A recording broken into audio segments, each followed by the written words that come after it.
Alas 4:47 po ng maulang umagang muli. Good morning, June. Yan. Oo, maulan Hindi na ka ba yung nahihirapang umaga. gumising pagka ganyang... Bad weather? Oo. Hindi, kasi sanay talaga. Actually, nauuna pa nga ako sa alarm ko kasi nag-alarm ako mga Huwag ka na mag-alarm. 3:15. Gawin mo, ikaw mag-alarm doon sa alarm clock mo. 2:30 gising na ako lagi. Parang nasanay na yung body clock ko. Siguro pati yung alarm clock mo nasanay na rin sa'yo. Nasanay na rin sa akin na Wala in-off akong ko na lang silbi. siya. Baka magpakamatay yun, ha? Hindi, baka lang. Baka if ever, diba? O kailangan pa rin, diba? Pero pag bad weather na ganito, masarap matulog. At saka ngayon, May champurado ka, no? maraming walang pasok. Makain ko ng champurado tsaka tuyo. Champurado tsaka tuyo. Bawal ang sana tuyo. yun lang. Champurado. Kaya lang, siyempre, mas maganda pa rin yung, Nakakagutom ka. yung pinaghirapan mo ay wag mawala. Oo. Magandang Para umaga sa'yo. po. Rina, at sa ating mga kasambahay, araw po ng Huwebes, 27 na po ng Hulyo, 2017, sa ngalan po ni Kuya Daniel Razon. Ako po si Jun Soriao. At ako naman si Rina Villamor Camara. Narito na po ang mga humahataw na balita. Bagyong Goryo bahagyang lumakas muli. Habagat na patuloy na pinalalakas ng bagyo. Inaasahang magdudulot ng malakas na pagulan sa ilang bahagi ng Luzon.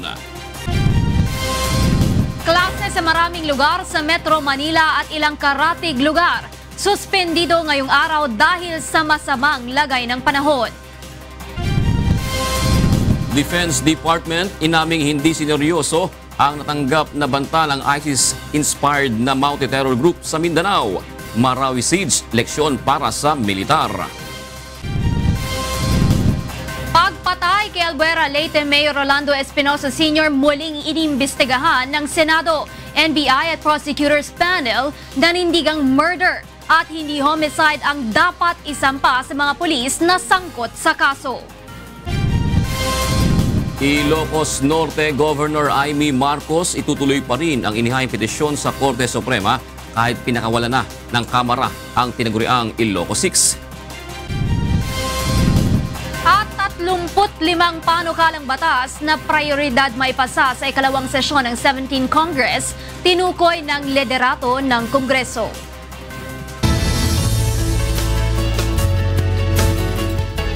Bahagyang lumakas ang Bagyong Goryo habang patuloy ang pagkilos nito sa direksyong Hilaga patungo sa Philippine Sea. Ayon po sa pag-asa na mataan ang bagyo sa layong 600 kilometro silangan ng Kasiguran Aurora. Taglay nito ang lakas ng hangin na 80 kilometro kada ora at pagbugso na aabot sa 95 kilometers per hour. Inaasahang patuloy nitong tatahakin ang hilagang direksyon sa bilis na 13 kilometro kada ora. Inaasahan namang paigtingin pa ng bagyo ang habagat na magdadala ng malalakas na ulan sa western section ng Luzon habang mahina hanggang katamtamang ulan naman sa nalabing bahagi ng Luzon at Visayas. Nagdeklara naman ng suspension ng klase sa maraming lugar sa Metro Manila at ilang karatig lugar dahil sa inaasahang masamang panahon ngayong araw. Walang pasok sa lahat ng antas ng pribado at pampublikong paaralan sa Pasay, Las Piñas, Muntinlupa, Parañaque, Pateros, Malabon, Marikina, Mandaluyong, Maynila, Navotas, Caloocan at San Juan City. Gayun din sa Taytay, Cainta at Antipolo Rizal, Marilao at Maykawayan, Bulacan, San Pedro, Laguna, Sasmuan at San Fernando, Pampanga. Organization. Naninindigan din ang pinuno ng pambansang pulisya na walang impluensya ni Pangulong Duterte ang anumang judicial process o internal affairs ng PNP, partikular na sa desisyon sa kaso ni Marcos. Mula sa Senate of the Philippines, ako si Nel Maribuhok, humahataw sa balita. Nasawi ang sospek sa paghahasa at pagpatay sa isang bata sa Jaén, Nueva Ecija matapos umanong mang-agaw ng baril ng pulis at barilin ang sarili. Ito ang hataw na balita ni Mon Hokso. Kasong kidnapping with rape and homicide ang kinakaharap ni Larry Herrera, ang sospek sa paghahasa at pagpatay sa 8 taong gulang na si Cristina Claire Medina. Subalit noong Lunes ng gabi, nagbaril umano sa sarili si Herrera sa loob mismo ng headquarters ng PNP Anti-Kidnapping Group. Matapos ang inquest procedure sa Department of Justice, dito dinala sa headquarters ng PNP Anti-Kidnapping Group ang suspect kasama ang 2 escort na pulis. At dito, sa makipot na hallway na ito idinaan ang suspect kasama ang escort na pulis. At pagdating sa dakong ito, ay inagaw ng suspect ang baril sa isa sa mga pulis at saka nagbaril sa kanyang sentido. Sabi nung mga escort, nung na-interview namin sila, nabigla rin sila kasi of course maghapon sila na and they don't expect na ganun ang gagawin niya. Nakapausa siya sa harap kasi dalawa actually ang iniipit siya. Siguro kaya nag-imbestiga rin kami kung nag-relax na yung sa una. Dapat kasi yun talaga dalawa yun. Ang problema kasi hallway yun eh. Isinasailalim ngayon ng PNP Internal Affairs Service ang dalawang police escort sa kanilang investigasyon. Ayon kay PNP AKG Director Glenn Dumlao, pag-aaralan nila kung may dapat baguhin sa kanilang protocol sa pagpoposa sa kanilang mga nahuhuli. Pinag-uusapan namin yung gravity of yung offense. So magkapang kami ng high risk ito, gano'n. So from then, doon namin i-approach yung handcuffing techniques kung anong gagawin namin sa kanila. Mula sa Camp Crame, ako si Mon Hocson, humahataw sa balita.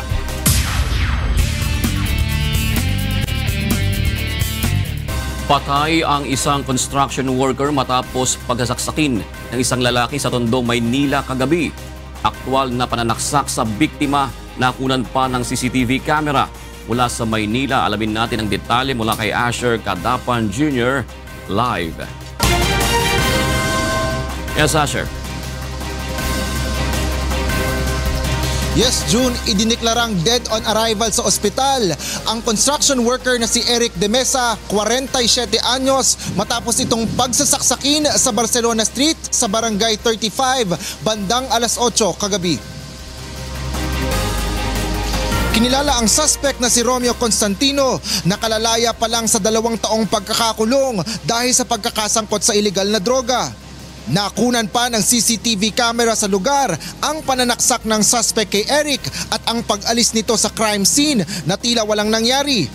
Nakalakad pa ang biktima pasakay ng isang nakaparadang pedicab na nagdala sa kanya sa ospital. Ayon sa barangay Kagawad sa lugar, iniwan umano ang suspect ng asawa nito at posibleng napagdiskatahan lamang si Eric. Ayun nga pong pagkasabi sa amin na parang selos lang po. Pinapakasabi sa amin kanina. Selos lang. Pero si Eric po wala namang trouble dito madalas. Wala nga pong kibuyan eh.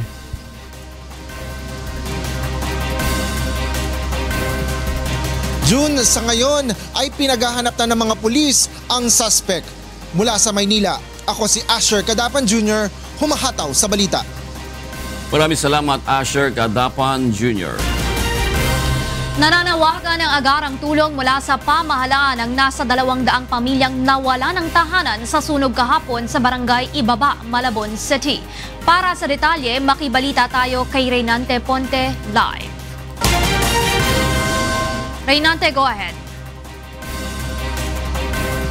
Yes, Rina, pansamantala nga nanatili ngayon dito sa Santiago's Ejuco High School ang mga pamilyang nawalan ng tahanan dahil sa sunog sa dulong Herrera Street kahapon ng umaga. Sa ulat ng kawani ng barangay Ibaba, 203 pamilya ang nawalan ng tirahan sa insidente. Nabigyan naman ang mga apektadong pamilya ng tulong mula sa local government unit ng Malabon City ng mga relief goods, banig, kumot at kulambo bilang inisyal na tulong sa kanila. Ngunit hiling ng mga ito sana ay mabigyan sila ng agarang tulong ng pamahalaan upang magkaroon ng matitirhan. Pagmamayari ng Social Housing Finance Corporation ang lupa na kinatitirikan ng kanilang mga bahay na nasunog at magkakaroon pa ng dialogo ang barangay at may-ari ng lupa kung maaari ulit bumalik ang mga apektadong pamilya sa lugar. Sa ngayon, maghahanap-hanap pa kami ng matutuluyan. Kumbaga, taste muna kami rito pansamantala, kahit mga 1 linggo, mga ganun lang. Tuloy pa rin ang buhay, kahit pa paano ganyan nangyari sa amin. Sa ulat ng Bureau of Fire Protection, nagsimula ang apoy sa bahay ng isang Feliz Cedillo matapos may maiwanang niluluto. Mabilis na kumalat ang apoy dahil pawang gawa sa light materials at magkadikit-dikit. 2 ang naitalang nasugatan, Rina, ngunit wala namang nasawi sa insidente. Yan muna ang update mula dito sa Malabon City. Ako si Reynante Ponte, humahataw sa balita. Maraming salamat sa iyo, Reynante Ponte. Sa detalye po ng mga balita, binigyan ng pinakamalaking alokasyon sa proposed 2018 national budget ang mga programang pang-edukasyon at mga proyektong pang-infrastruktura ng pamahalaan. Ito ang hataw na balita ni Rosa Licos. Sa 3.767 trillion pesos na kabuo ang proposed national budget, ang may pinakamalaking alokasyon ay ang education sector at infrastructure development. 691.1 billion pesos ang panukalang budget para sa DepEd, CHED at state universities and colleges. Ang DPWH naman ay may 643.3 billion pesos. 1.097 trillion pesos ang inilalaan ng pamahalaan para sa Build, Build, Build program ng pamahalaan. Inaasahang pagbubutihan nito ang mobility, connectivity sa bansa at makapagtatayo ng moderno at matipid na transport system para sa publiko. Malaking bahagi ng proposed budget ng DILG ang nakalaan sa law enforcement operations kontra kriminalidad at illegal na droga at 700 milyong piso rito para sa Oplan Double Barrel Reloaded. Sa 164.3 billion pesos naman na inilaan sa DOH, 57.1 billion pesos ang ilalaan para sa National Health Insurance Program para sa mga may low income, informal sector, senior citizens at Bangsamoro families. Naglaan din ang pamahalaan ng karagdagang 25.7 billion pesos na pondo para sa Conditional Cash Transfer Program ng pamahalaan na posibleng makuha kapag naipasa na ang tax reform package.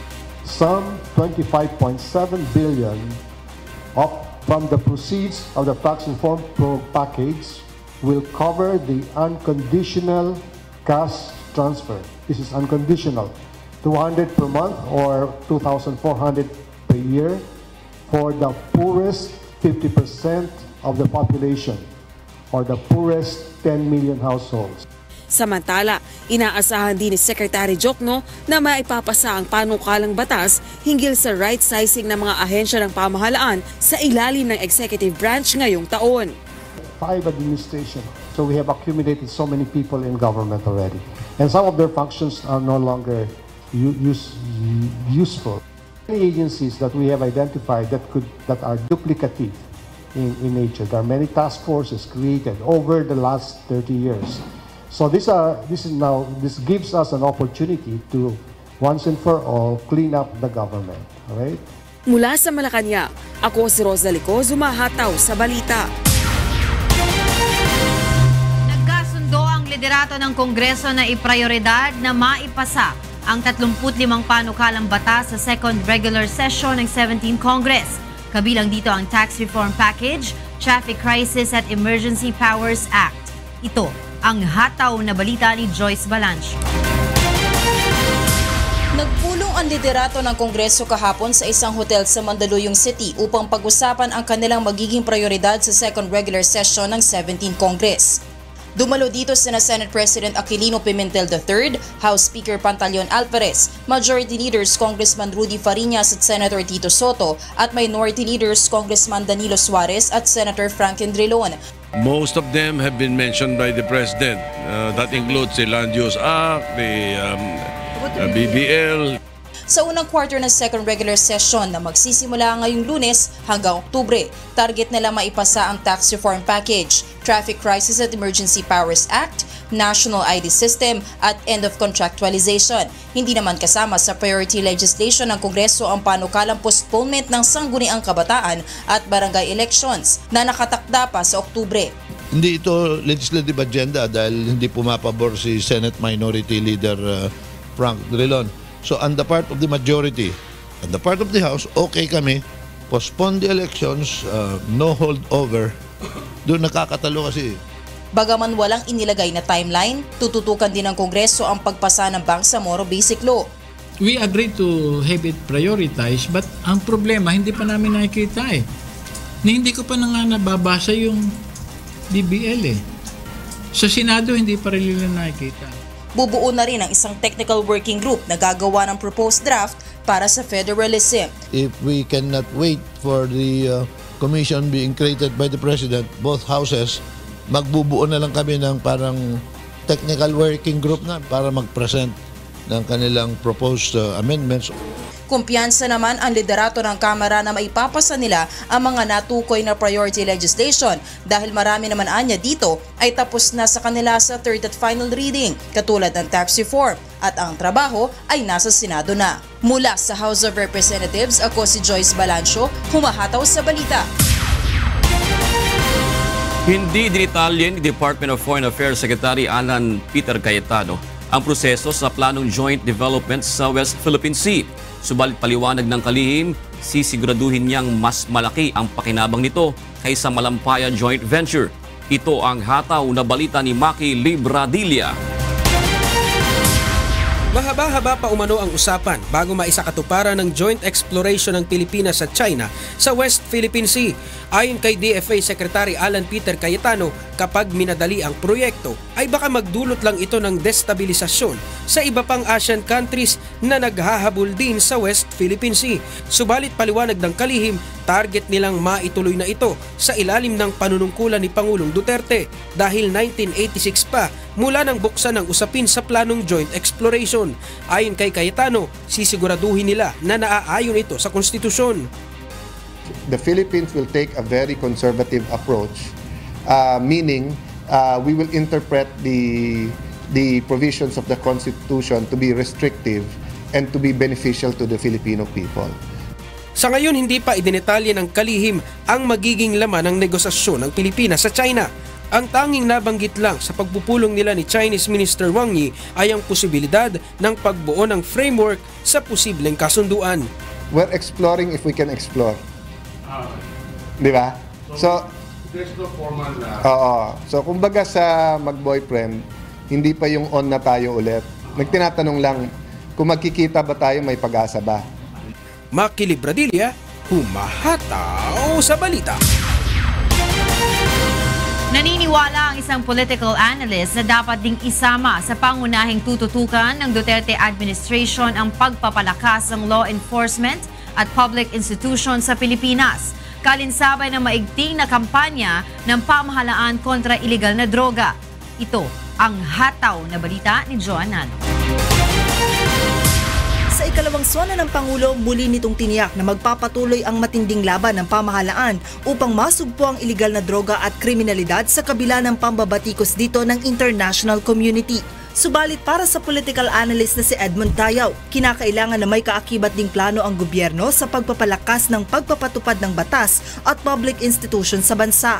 Gaya na lamang aniya ng makaluma pa ring sistema sa pag-aksyon sa mga krimen at ang mabagal na pag-usad ng mga kaso sa korte. Lahat ng klase ng kaso, kung wala na yung witness, wala na rin yung kaso. Kasi mahina yung investigative capacity natin, no? Yung forensics natin, kung meron man, limitado. Pumunta ka nga lang ng ordinaryong presinto ng pulis, no? Maswerte ka kung may makikita ka doong gumaganang network ng computer. Ilalagbook pa yan. Ganun ka backward. Aniya, isang paraan din ito upang maiwasan na maiugnay pa ang Pangulo sa isyu ng extrajudicial killings. Bukod pa rito, dapat din aniyang matugunan ang problema sa kakulangan ng mga nakadeploy na pulis, partikular na sa mga probinsya upang masupil ang mga krimen. May mga probinsya tayo, no, na sa isang munisipyo, 3 hanggang 5 lang ang regular, no, na miyembro ng kapulisan. Una nang ipinahayag ng Pangulo na sa ngayon, bumubuo na ng mga programa upang matulungan ang tropa ng pamahalaan na handang magbuwis ng kanilang buhay alang-alang sa kapakanan ng bayan. Mula sa Makati City, ako si Joan Nano, humahataw sa balita.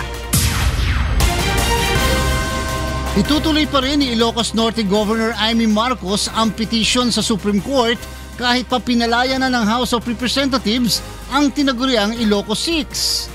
Ito ang hataw na balita ni Roderick Mendoza.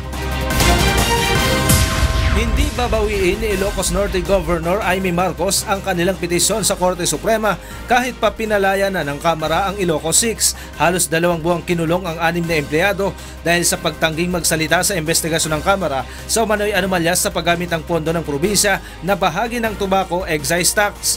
July 13 nang dumulog sa SC sina Marcos upang mapalaya ang Ilocos 6. Ngunit pinakawalan na ang mga ito matapos ang pagdinig nitong Martes. The lawyers have enjoined me to pursue it at hindi ko masyadong ma-explain. Pero siguro yung mamumut lang doon yung habeas corpus Hinihiling din sa petisyon na patigilin na ang pagdinig ng House Committee na ayon kay Marcos ay ginagamit lamang sa pamumulitika. Maganda naman kasi na mabigyan liwanag kung ano talaga yung mga patakaran sa legislative inquiries. Humihingi rin ng proteksyon ang gobernadora dahil sa bantang ipakukulong din siya ng Kamara. Nananatilian niya ang banta sa kabila ng kanyang pagdalo sa pagdinig. Kahapon nga 2 beses ako iko-contempt halos Meron pang media tour to show the detention chamber. Sino ba naman hindi kakabahan yan? Samantala, inatasan na ng Korte Suprema si Congressman Rudy Fariñas at mga lider ng Kamara na sumagot sa petisyon ni Marcos. Mula sa lungsod ng Maynila, ako si Roderick Mendoza, humahataw sa balita. Inirekomenda ng Land Transportation and Franchising Regulatory Board sa mga taxi driver at operator na i-upgrade na ang kanilang operasyon upang makasabay sa matinding kompetisyon laban sa serbisyo ng mga transport network company. Ito ang hataw na balita ni Joan Nano. Naglabas ng kanilang sentimiento ang ilang grupo ng mga taxi drivers sa opisyal ng LTFRB hinggil sa kasalukuyang problema sa kanilang operasyon. Ayon sa grupo, lubhang apektado na ang kanilang kinikita sa araw-araw dahil sa matinding kompetisyon laban sa Uber at Grab. Katwiran pa ng mga ito, hindi sila dapat nasisihin kung may mga pagkakataon na tumatanggi sila sa mga pasahero at may mga instansya na humihingi ng dagdag na pamasahe. Lagi na lang kami na nababatikos or else na bumaba yung moral namin. Dahil nga laging pinupuri yung mga driver doon sa Grab at Uber, no? Kami po talaga sa aming hanay, wala na pong kinikita dahil sa sobra na naming mga kompetensya, nagka-traffic na, kaya nga minsan ang mga kasama namin driver ay namimili ng pasahero. Ayon sa LTFRB, nauunawaan nila ang hinaing ng mga driver at operator. Subalit napapanahon na rin nila na iangat ng mga ito ang sistema sa operasyon ng mga taxi upang muli itong tangkilikin ng mga pasahero. Mag-level up tayo sa serbisyo kasi kinukumpara na kayo ang serbisyo, ang asal, ang itsura ng kotse. Kasi sabi ng iba, pagpasok sa taxi, tatanungin ng driver, saan ho ang daan natin? Saan ho ang punta natin? Bago lang ho ako sa Manila, 3 days lang ho ako dito, hindi ko alam saan ang daan. Yung mga ganon, dapat sabihan nyo yung ibang taxi driver ninyo. Pag ginawa nila yon, apektado ang buong taxi na denomination.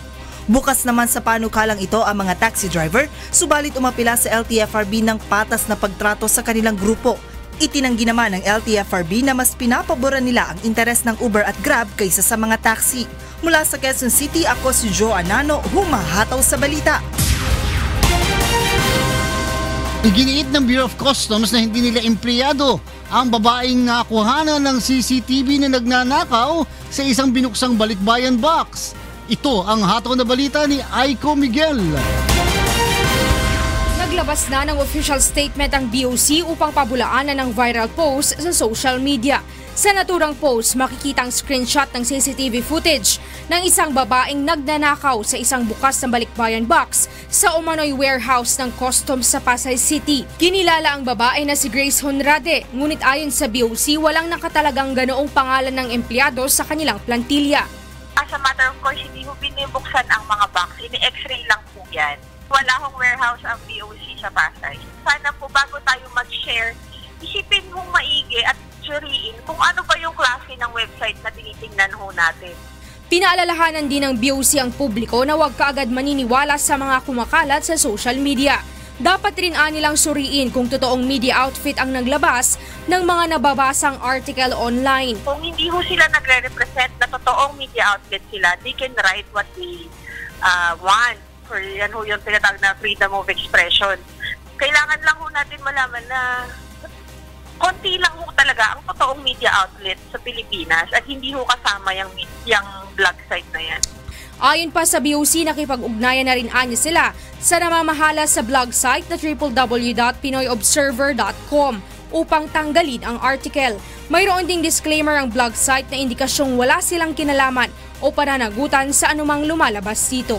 Maglalabas uli na pahayag ang Bureau of Customs upang linawin sa publiko na wala silang empleyado na binibigyan ng karapatan na magbukas ng balikbayan box at kung mayroon mang lalabag nito ay papatawan ng parusa alinsunod sa bagong balikbayan box law na epektibo na simula August 1. Mula sa Maynila, ako si Aiko Miguel, humahataw sa balita. Iminungkahi ng isang mambabatas kay Pangulong Rodrigo Duterte na gumawa na ng paraan upang mapababa ang konsumo ng mga Pilipino sa kanin. Pero ayon sa isang dating kalihim ng Department of Agriculture, matagal na proseso bago makamit ito. Ito ang hatol na balita ni Ray Pelayo. Makatutulong umano sa pag-abot ng rice self-sufficiency sa bansa kung mababawasan ang konsumo ng kanin ng mga Pilipino. Ayon kay Ako Bicol Party List Representative Rodel Batocade, dapat ay bumuo ng Technical Working Group o komite na mag-aaral dito. Kailangan din anya ang tulong ng DepEd upang maituro sa mga bata ang masamang epekto ng sobrang pagkain ng kanin. It should be a policy now of the Duterte administration not only to talk about the supply side, which is to achieve rice sufficiency, but also to talk about the demand side on how to decrease our consumption of rice. Ayon naman kay dating DA Secretary William Dar, hindi madali na baguhin ang kultura o gawin ng mga Pilipino sa pagkain ng kanin. It may take a generation or so before you can really encourage them to reduce so much their consumption. Ayon sa nakaraang administrasyon, naabot nila ang 96% ng kasapatan ng bigas sa bansa. Ang kakulangan nito ay naangkat na mula sa mga bansang gaya ng Thailand at Vietnam. Base naman sa datos ng National Food Authority, nasa 109.87 kilograms na lamang ang konsumo ng bigas ng mga Pilipino ngayon kumpara sa 114.27 kilograms noong 2016. Ilan sa mga alternatibo ng mga Pinoy ay ang pagkain ng tinapay, kamote at saging. Mula sa Quezon City, ako si Ray Pelayo, humahataw sa balita. Nadagdagan pa ang mga nagdeklara ng suspensyon ng klase ngayong araw dahil sa masamang panahon. Walang pasok sa lahat ng antas ng pribado at pampublikong paaralan sa Pasay, Las Piñas, Muntinlupa, Parañaque, Pateros, Malabon, Marikina, Mandaluyong, Maynila, Navotas, Caloocan at San Juan City.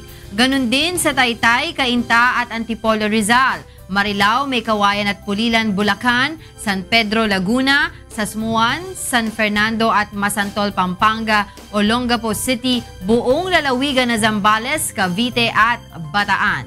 Wala namang klase ang mga preschool hanggang senior high school sa Valenzuela City, San Mateo at Angono, Rizal. Samantala, nagdeklara na rin ng class suspension sa lahat ng antas ang University of the East sa Manila at Caloocan campuses nito, De La Salle University, FEU Manila, pamantasan ng lungsod ng Valenzuela, Valenzuela City Polytechnic College, Manila Taytana Colleges at Arellano University sa lahat ng campuses nito, habang wala namang pasok ang senior high school ng Piatti University. Sa detalye po ng mga balita, lalo pang lumakas ang Bagyong Goryo habang ito ay nasilangan ng bansa. Namatan ito ng Pag-asa sa layong 595 kilometers sa east-northeast ng Kasiguran, Aurora. Taglay nito ngayon ang lakas ng hangin na 85 kilometers per hour at pagbugso na aabot na sa 105 kilometro kada ora.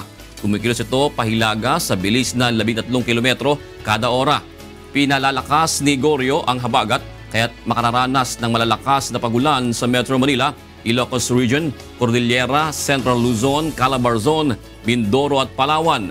Babala ng Pag-asa, maaaring magdulot ng mga pagbaha at landslides ang pag-ulan na mararanasan sa mga nasabing lugar. Sa Linggo o Lunes ay posibleng lumabas na ng Philippine Area of Responsibility ang bagyo at posibleng ring tumama ang sentro nito sa bansang Taiwan.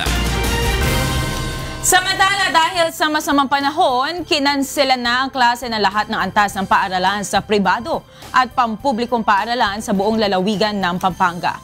Nagdeklara na rin ang Taguig City Local Government ng class suspension sa elementary at high school sa private and public schools. Samantala, una nang nagsuspende ng klase sa Pasay, Las Piñas, Muntinlupa, Parañaque, Pateros, Malabon, Marikina, Mandaluyong, Maynila, Navotas, Caloocan at San Juan City.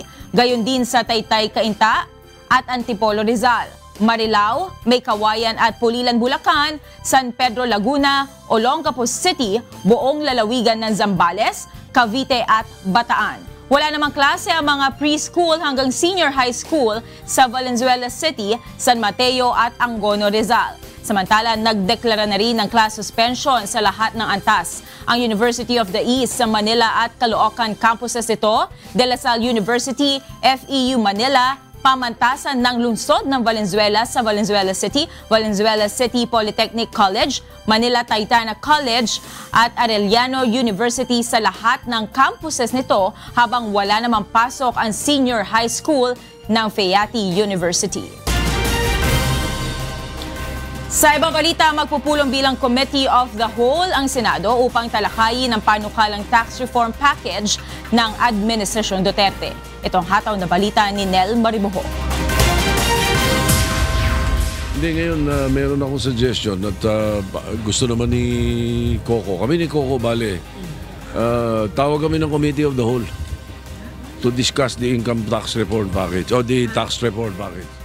Posibleng sa mga susunod na araw ay mag-convene ang Senado bilang Committee of the Whole upang mabusisi na ang panukalang tax reform package kung saan lahat ng senador ay uupo upang talakayin ang panukalang isinusulong ng Administrasyon Duterte. Kasama sa maiimbitahan sa pagdinig na ito ay ang mga economic manager ni Pangulong Rodrigo Duterte. Ayon sa chairperson ng Senate Committee on Ways and Means na si Senator Sani Angara, may mga usapin na dapat malinawan sa kontrobersyal na panukala. Tulad na lamang ng usapin sa underspending.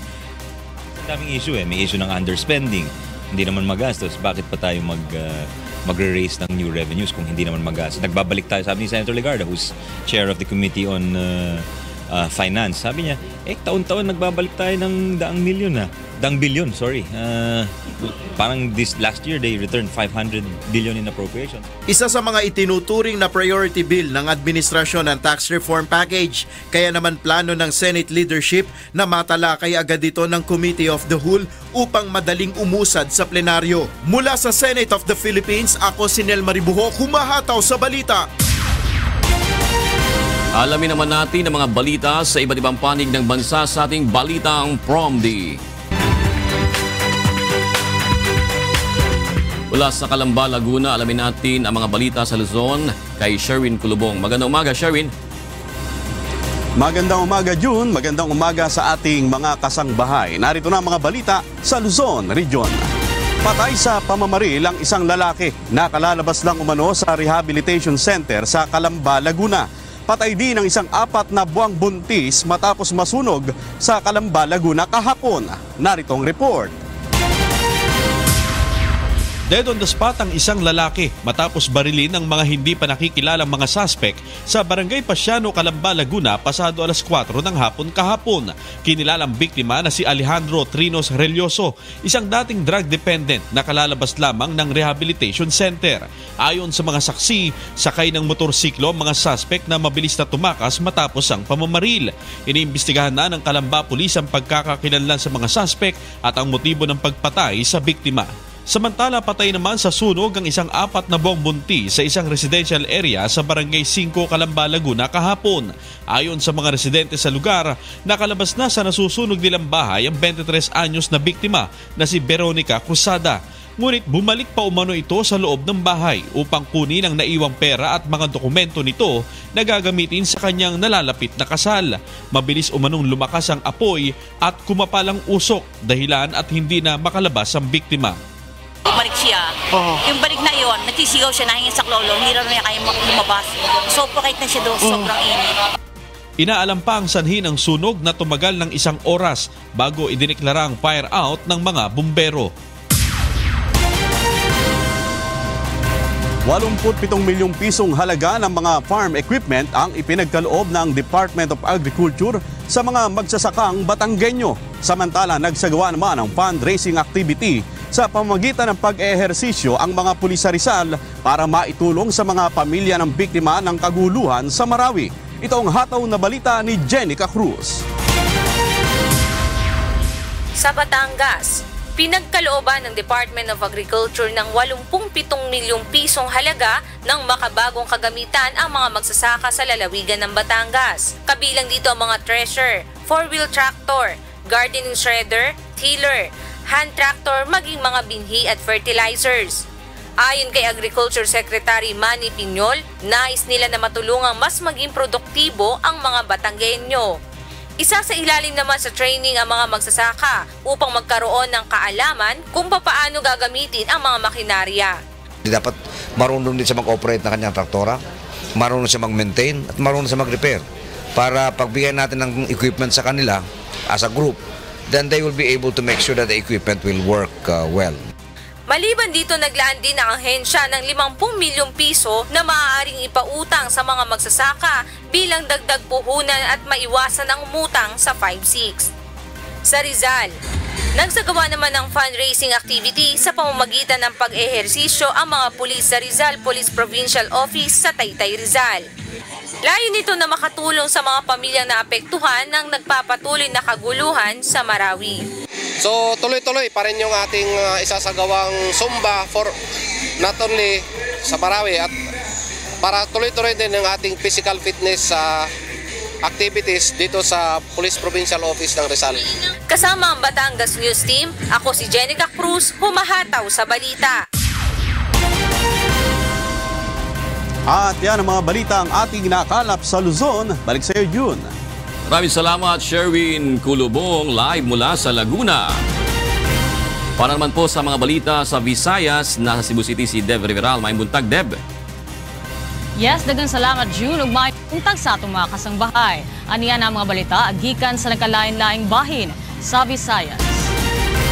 Nasikop na sa mga pulis ang usa sa mga suspect sa pagpatay sa usa ka foreign national gikan sa New Zealand sa Mariripi Island sa Biliran, Samar gahapon sa buntag.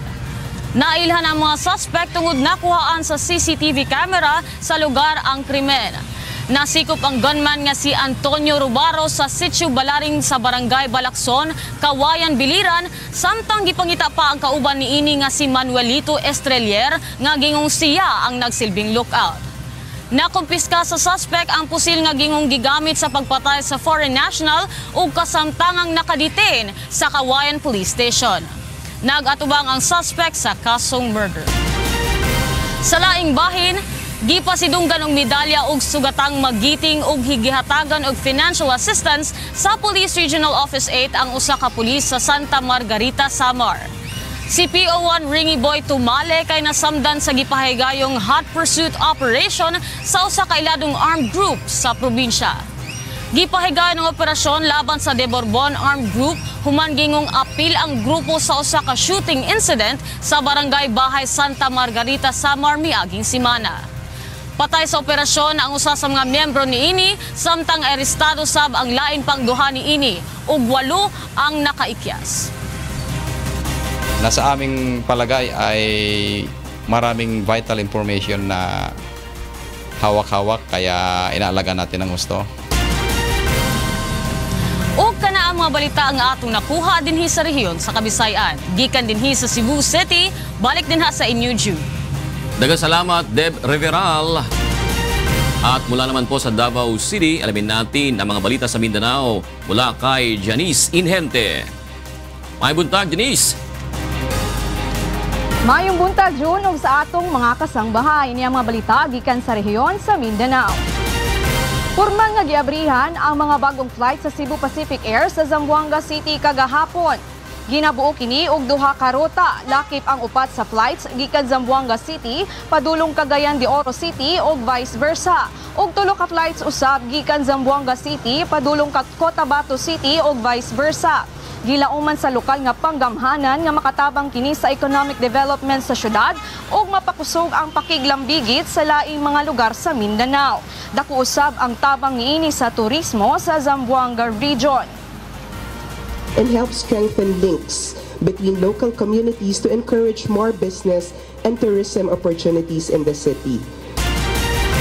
Sa laing bahin nakipaghiusa na ang Police Region 11 sa mga alkalde sa nagkalain-laing syudad sa tibuok Davao Region para sa pagbutang o mga permanenteng border control points sa rehiyon. Kini ang hataw na balita ni Marisol Montaño. Aprobado na sa Regional Peace and Order Council sa Davao Region ang hangyo sa Police Regional Office 11 nga magbutang og mga permanenteng border control points sa nagkalain-laing dapit sa rehiyon. Sumala sa plano ang maong mga border control o checkpoints magpabilin bisan og matapos na ang pagpatuman sa martial law sa Mindanao. Tumong niini nga masiguro nga dili makasulod ang mga terorista, rebelde ug ang nagkalain-laing kontrabando sa Davao Region. Can say that. Yun ang ideal, ano? Yun ang ideal. Pag pumasok ka dapat ng Region 11, wala kang dalang contrabands. Walang firearms, walang explosives, walang drugs, walang illegal logs, etc. So, paglabas or pagpasok. Sa karon nagpadayon ang konsultasyon sa Police Regional Office 11 sa mga city ug municipal mayors sa rehiyon aron mahibaluan kung asang mga lugar ipahamutang ang mga border control points. The exact location will still be determined. No? Siyempre hindi naman yan pwedeng sabay-sabay. It needs also a careful study kung saan ipa-prioritize yung ating mga border control points. It includes allocation of budgets and funds, of course. Gikan sa Davao City, ako si Marisol Montaño, humahataw sa balita. O kana mga balita na atong nakalap sa rehiyon sa Mindanao. Gikan diri sa Davao City, balik dia sa studio, June. Daghang salamat, Janice Inhente.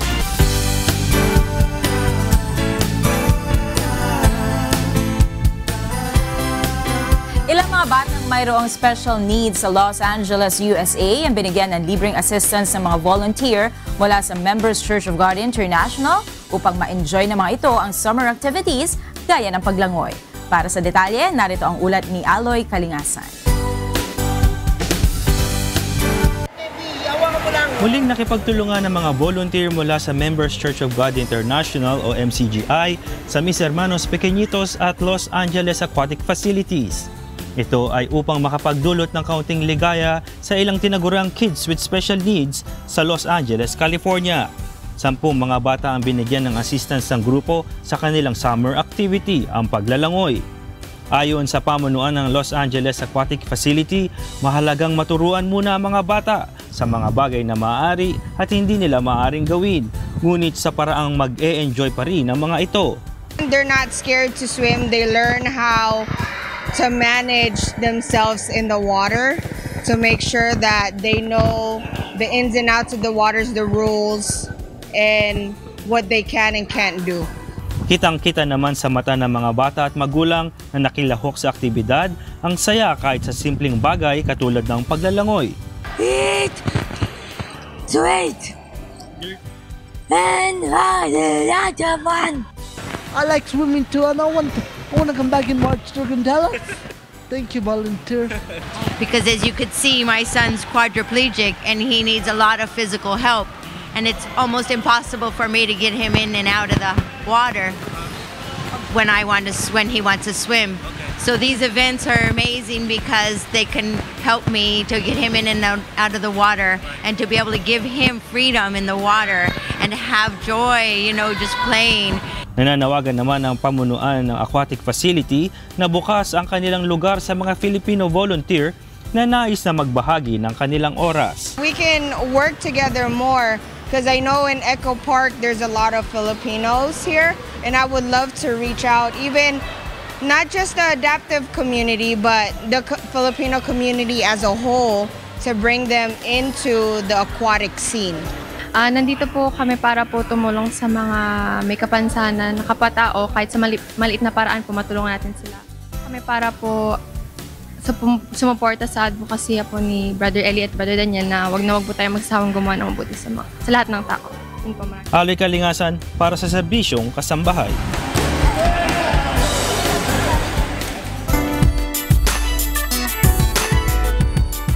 Nagpasiklaban ang mga aspiring singers sa Bacolod City sa isinagawang Wishcovery On-Ground Audition sa lungsod. Narito ang report ni Leslie Lombowen. Mula sa Luzon, sinamahan natin ang Wishcovery team sa dako ng Visayas para tuklasin ang angking talento ng mga Ilonggo. Ang first stop ang capital ng Negros Occidental, ang syudad ng Bacolod. Tinaguriang the City of Smiles. Kaya naman puro masasayang mukha ang nabungaran natin sa isinagawang Wishcovery On-Ground Edition sa Bacolod City. Hindi rin maitatago na nag-enjoy ang mga Ilonggo sa mga performance ng mga aspiring singer.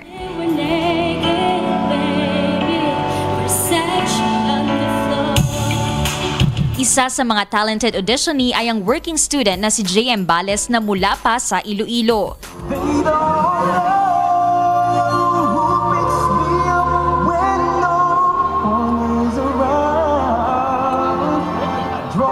Ginawan pa ng paraan ni JM ang makarating sa Bacolod upang makapag-audition. Actually, examination week namin ngayon. Kaso, syempre gustong-gusto ko talaga kumanta at maka-perform sa stage, yun. Pangarap ko talaga ito. So, nag-take ako exam ahead of the prelim dates. Nagtiyaga ring pumila sa Wishcovery Edition sa kabila ng busy schedule ang businesswoman na si Pauline Barrientos. Muling nagbabalik ngayon sa pag-awit si Pauline matapos matigil ng ilang taon dahil kinailangan niyang pagtuunan ng pansin ang kanyang pag-aaral. That you settled down, that you found a girl and you married now. I think I joined this audition because this has been my dream since I was young. I realized that it's time for me to pursue my dreams in singing. Masaya naman ang mga taga-Bacolod na mabigyan sila ng Wish 1075 ng pagkakataong maipamalas ang kanilang talento. It was a great experience though because Bacolodans have given the chance to go up on the stage and get some maging part ng isang wish.